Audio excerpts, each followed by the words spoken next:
Bienvenidos amigos míos, en este viaje de historias que siempre traigo conmigo. Hoy les tengo una que ha sido muy polémica. Se ha discutido demasiado sobre ella, si es genuina, si es una falsificación, y hablamos de una prenda. Ya sé que ustedes saben para dónde voy, pero de esto voy a empezar a hablarles después de invitarlos a que comenten estos contenidos, los compartan con sus amistades, se sienten y hablen sobre ello alrededor de una taza de café. Y los invito para que se suscriban en mi canal de YouTube, Néstor Armando Alzate, y lógico que es mi canal oficial. Denle me gusta y activen la campanita para recibir notificaciones. También los invito para que formen parte de mi fanpage de Facebook, que es Néstor Armando Alzate TV 2021.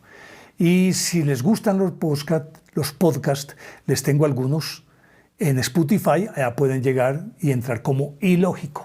Pues bien, les decía que ustedes ya intuyen para dónde voy y en efecto, voy a hablar de la sábana santa de Turín.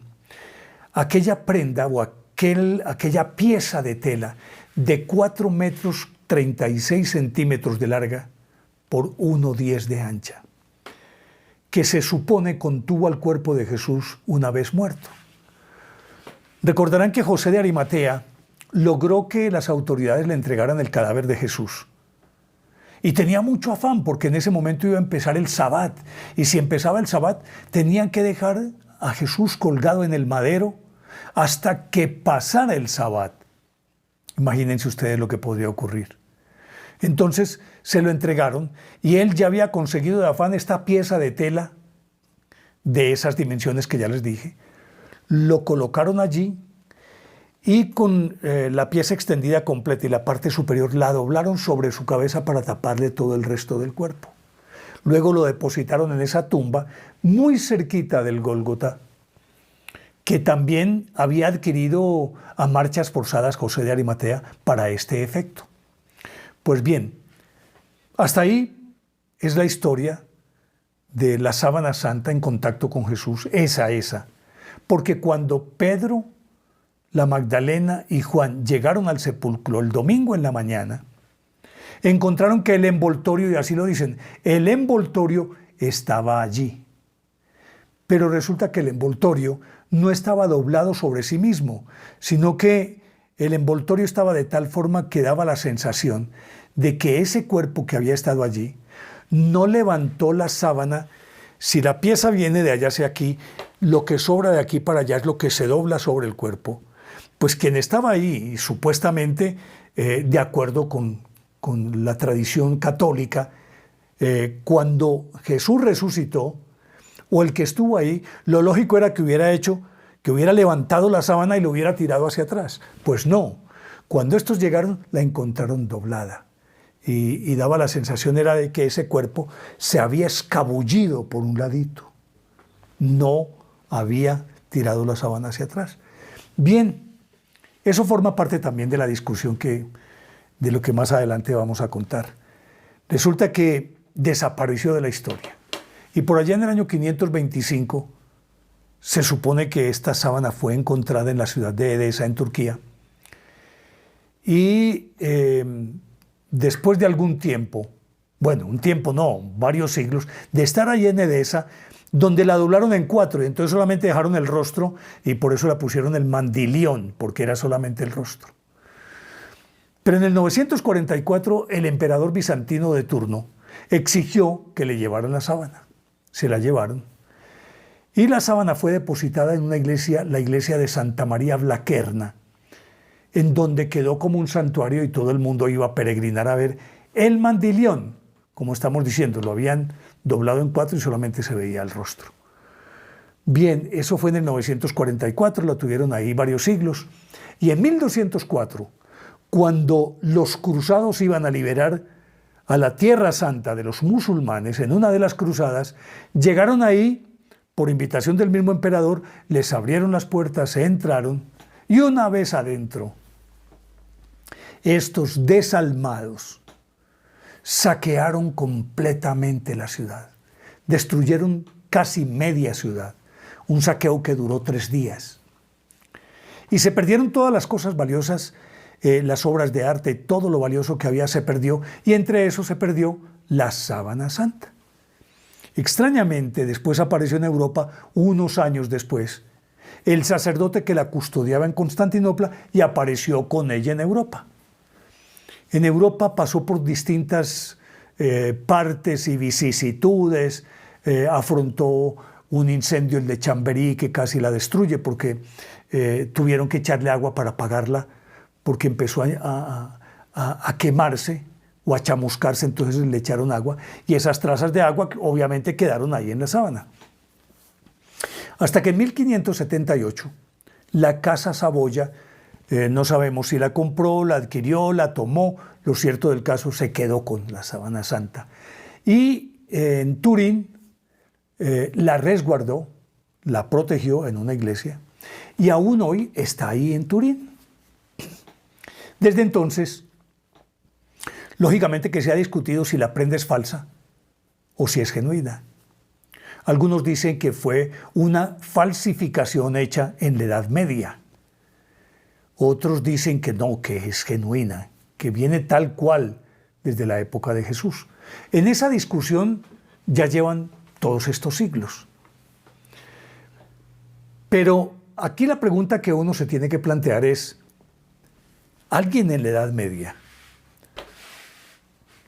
pudo conocer la técnica y tener la capacidad de pintar esta figura sobre esa tela con esas dimensiones perfectas de un ser humano y luego sacarla y llevarla como si fuera una reliquia? Es muy complicado. Y es muy complicado por lo que voy a explicar. Resulta que esta prenda, que había sido sometida a la intemperie, al incienso, a la mirra, a las velas, al humo de las velas, permanecía intacta. Quienes defienden la autenticidad de la pieza empezaron a examinarla con los eruditos de la época y decían que esa pieza no pudo haber sido pintada porque no se veía trazos de las pinceladas. Bueno, la cosa se quedó así, porque la sábana santa no era una pieza como para tenerla en exhibición todo el tiempo para todos los feligreses, sino que era sacada y exhibida en épocas o en ocasiones muy especiales. De hecho, la tenían en un recipiente especial. Y cuando ya el vidrio, pues lógicamente podían hacerlo más resistente, le pusieron un vidrio. Pero con todo ello no estaba expuesta al público, estaba por allá guardada. En el siglo XIX, finalizando el siglo XIX, se iba a casar el rey Víctor Manuel III. Y entonces, como un regalo de bodas de él al pueblo, autorizó que fuera expuesta la sábana santa para el público. Se aprovechó esa coyuntura por parte de algunos que estudiaban la sábana santa, pero como no tenían acceso, pues era más lo que podrían especular, pero no con ella al frente o que pudieran tocarla por lo demás está prohibido. Excepto en condiciones muy especiales, con unos guantes especiales y con un objetivo específico.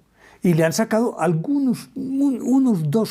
unos pequeños hilos para poder examinar, pero sí sobre ella han trabajado sin tocarla para encontrar muchas otras cosas. Pues bien, en esa época ya la fotografía era, digamos, lo que no había alcanzado la popularidad que hoy puede tener, era algo incipiente, y la manejaban unos cuantos elegidos que habían podido aprender a partir del famoso daguerrotipo, Nipse y otros tantos que llegaron hasta la fotografía. Había un fotógrafo llamado Secondo Pia. Él era realmente un abogado, pero desde muy joven se interesó por esa nueva técnica de la fotografía y se convirtió en el fotógrafo más importante de Italia. Inclusive presidía la Asociación de Fotógrafos de Italia. Le pidió permiso al rey Víctor Manuel. Él dijo, no, fotos, no, pues ¿cómo vamos a tomarle fotos, hombre? Eso es un sacrilegio. Y lo convencieron con este argumento. Imagínese usted, ya pasó por varios incendios. Mire todo lo que le ha ocurrido. En el evento de que llegara y ocurriera un accidente y se quemara o se manchara o desapareciera, ¿qué testimonio le queda a la humanidad de que en efecto hubo una sábana santa? Y él dijo, sí, tienen razón. Le dio permiso a Secondo Pía. Pues entonces, digámoslo, en la ermita, pues en el altar donde tenían expuesta pues la sábana santa, la gente pasaba todo el día. Y obviamente que eso lo tenían cuasi cronometrado, aunque en esa época pues no existían cronómetros, estamos hablando de 1898. Pero la gente iba pasando, y no le daban tiempo a él porque tenía que montar una plataforma. Arriba estaba expuesta la sábana santa, él tenía que ponerla a la altura de la sábana santa, o sea, sobre una plataforma. La cámara tenía que ir sobre un trípode, el trípode inmóvil, porque en aquella época, al tomarse la foto, se dejaba en exposición, es decir, para que la luz pudiera entrar el tiempo suficiente para darle forma. Yo de eso no entiendo mucho, pero es más o menos así como creo que funciona. Por fin hubo por allá como un espaciecito que cerraron la iglesia como unas 3 o 4 horas y él ya tenía prácticamente todo hecho, que no era sino ensamblarlo. Ensamblaron la plataforma, se subió allí, ya para entonces había luz eléctrica, pero resulta que la luz eléctrica era más con unos arcos voltaicos que eran muy inestables. Y entonces de pronto iluminaba y de pronto volvía y casi que decrecía la luz casi hasta apagarse.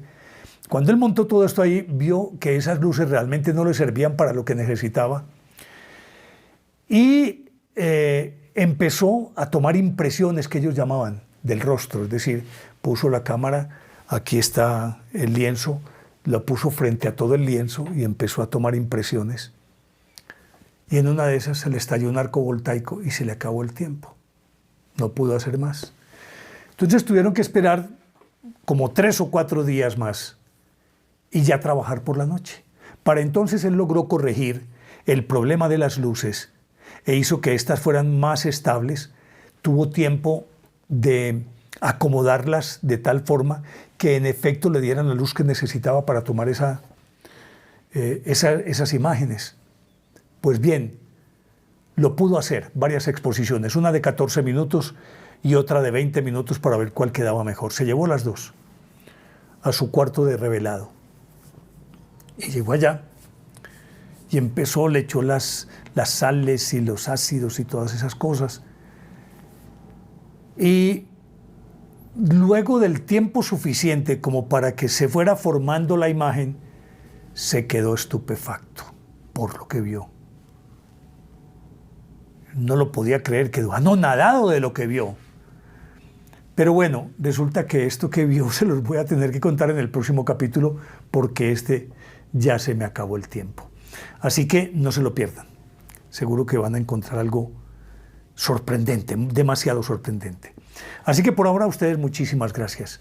Espero que comenten y compartan este contenido con sus amigos. Coméntenlo, compártanlo y obviamente suscríbanse en mi canal de YouTube, Néstor Armando Alzate, y lógico, mi canal oficial.